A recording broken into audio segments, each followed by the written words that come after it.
Bonjour téléspectateurs de OCG TV, bienvenue dans votre émission Ma part de vérité, l'émission dans laquelle nous recevons des acteurs de la société. Ils partagent leur vérité sans détour. Aujourd'hui, nous recevons un homme aux multiples casquettes. Il est producteur, manager, promoteur de spectacle, mais également spécialiste en génie civil et ingénieur des travaux publics. Mesdames et messieurs, permettez-moi aujourd'hui de recevoir Monsieur Kofi Yao Fabrice. Monsieur Kofi Yao Fabrice, bonsoir. Bonsoir, madame. Sinon, bonjour. Bonjour, madame. Et bienvenue dans l'émission. Merci. Je suis Fabrice Kofi, ingénieur ivoirien. Je suis originaire de Boaké. Mon village est à 2 km de Boaké-Kananko. Je suis de père et mère ivoirien. Et je suis un acteur culturel, comme vous venez de le dire. Et nous avons essayé pendant un bon moment d'essayer de booster un peu la culture au niveau de la région de Boaké. Et je suis dans le BTP. Alors, nous savons que ça fait combien d'années que vous êtes dans le La date exacte, je pense que ça doit être le 22 septembre 2022. C'était la date à laquelle j'ai lancé mon festival à Dialepa. Et donc, c'était le départ de mes actions en termes de production, de promoteur. Alors, 4 ans après, comment se porte le showbiz baoulé, surtout celui du Boaké? Je dirais ça se porte mieux. Mieux parce que lorsque, en 2022, on avait commencé, j'ai lancé mon festival, le constat que j'avais fait au niveau de la région de Boaké, c'est qu'il n'y avait pas de spectacle ici.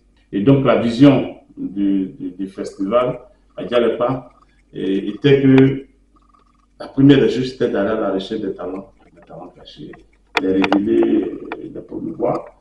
Et puis, le deuxième volet de notre projet, c'était d'organiser des spectacles.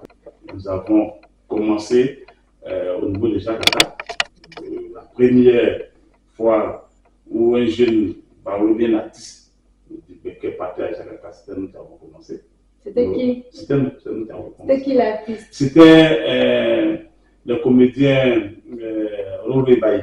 Deuxième chose, il y a une organisation aujourd'hui au niveau du vieux baoulé, au niveau de la région de Boaké, des artistes baoulés, ce qui n'était pas là auparavant. Et je suis heureux aujourd'hui qu'il y a assez de promoteurs aussi, et qui font que d'année en année, de mois en mois, on essaie de mettre en lumière nos artistes. Déjà, félicitations à vous d'avoir porté le flambeau. Aujourd'hui, tout bon à la flamme. Et c'est une très belle chose. Nous aussi, nous voyons les artistes radiomodernes, surtout au niveau de Boaké, qui bougent avec des festivals, des prestations. Et vraiment, c'est à saluer. Alors, aujourd'hui, comment définissez-vous votre contribution dans l'évolution du showbiz baoulé, surtout au niveau de Boaké?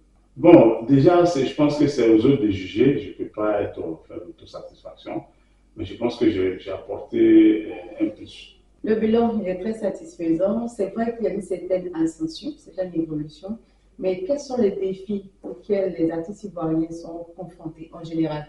Le gros problème, il y a un manque de producteurs. Les gens ne font pas trop confiance en nos jeunes artistes pour pouvoir injecter de l'argent. Je lance un message au président Boyfer d'essayer de réfléchir à ce niveau, s'il doit avoir des formations au niveau des...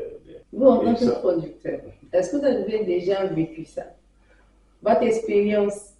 Oui, bon, j'ai vu, j'ai dit oui, dit oui, mais tu sais, ma production dans le milieu est un peu particulière.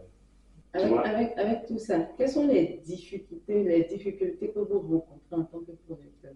Hormis le fait qu'il y a des personnes qui ne reviennent pas après votre aide, est-ce qu'il y a d'autres difficultés auxquelles vous faites face? Au moment où tu te donnes pour faire avancer les choses, il y a d'autres qui sont derrière pour faire les choses. Non, ça c'est la plus grande difficulté. Tout à l'heure, vous avez dit que vous organisez des spectacles qui vous donnent l'occasion de dénicher les talents. Quels sont les critères sur lesquels vous vous basez pour sélectionner les jeunes, les artistes que vous accompagnez? Donc, au-delà de la qualité de la voix, il y a la capacité également de la personne de créer et de s'adapter en fonction des circonstances, parce que le thème qu'on impose, l'artiste, c'est celui qui est le porte-parole de la société. Par rapport à une circonstance, par rapport à un certain fait, l'artiste doit être à mesure de pouvoir faire passer le message. Donc, un artiste n'arrive pas à s'inspirer des faits de la société. Vous voyez que déjà, ça fait un blocage. Donc, ce sont des critères auxquels on regarde pour pouvoir faire la sélection des artistes que vous accompagnez. Très bien. Alors, vous organisez combien d'événements? Les spectacles, par an, au moins 3. 3 spectacles. Au moins 3 spectacles qu'on arrive. Alors, de tous ces spectacles que vous avez organisés depuis ces 4 années, lequel vous a le plus marqué? Est-ce que je peux dire? Il y a beaucoup de bons souvenirs. Il y a beaucoup de choses bons souvenirs. Qu'est-ce qui vous vient à l'esprit tout de suite quand vous pensez? C'est le spectacle du 16 août 2025 de Marchand Tragédique. Ah, d'accord.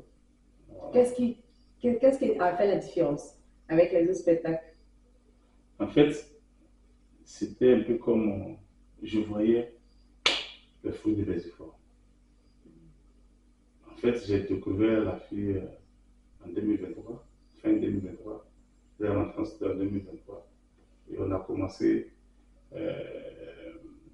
à finaliser, faire sortie officielle de son album en pas 2024. Et puis un an après, on monte sur scène. Et j'ai tout de suite dans ma tête, j'ai dit waouh, en un an,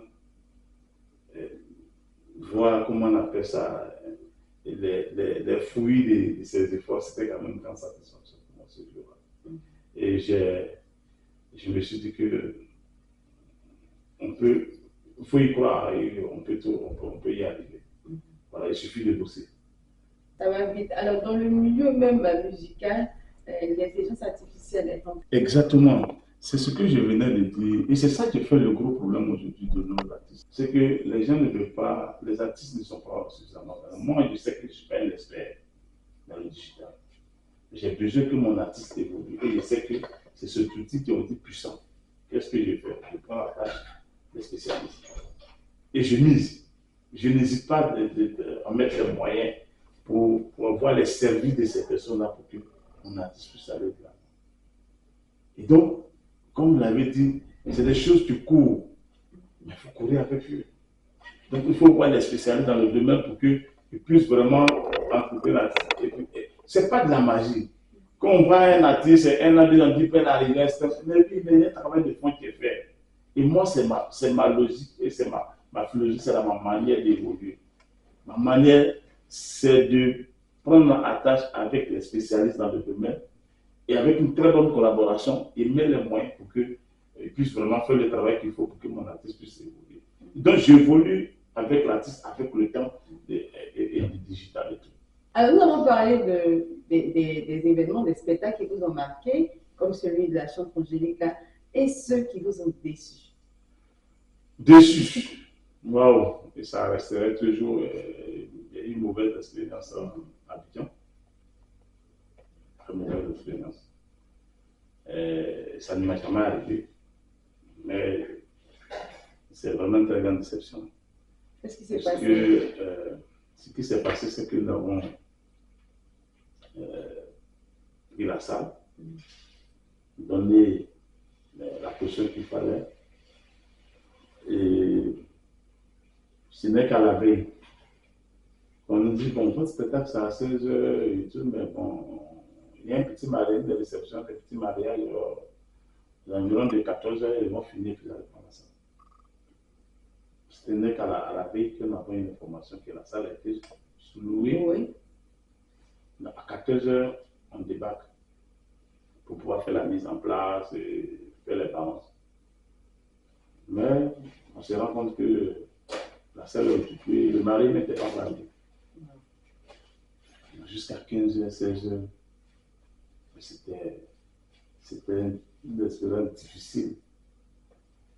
On s'est débattu comme il faut pour qu'on puisse commencer le spectacle. Mais ce n'est que vers 18h, un spectacle que les gens sont venus à 14h. Ce n'est qu'à 18h qu'on a pu commencé à 19h, 20h que la 10 à faire. La première entrée, c'était vraiment quelque chose de très difficile. Et je n'avais jamais vécu ça. Voilà, donc. C'est une mauvaise expérience, que ça vous a Oui, marqué? une mauvaise expérience. Est-ce que ça vous a servi de leçon? Qu'est-ce que vous avez tiré de cette expérience? Ce que j'ai tiré de cette expérience, c'est que, à compter de maintenant, toutefois que j'ai un spectacle et que je vais rencontrer des structures qui doivent me mettre en place, comment on appelle ça, l'ANSA, je vais me faire accompagner par un service qui va rédiger, en plus de ce que va nous dire,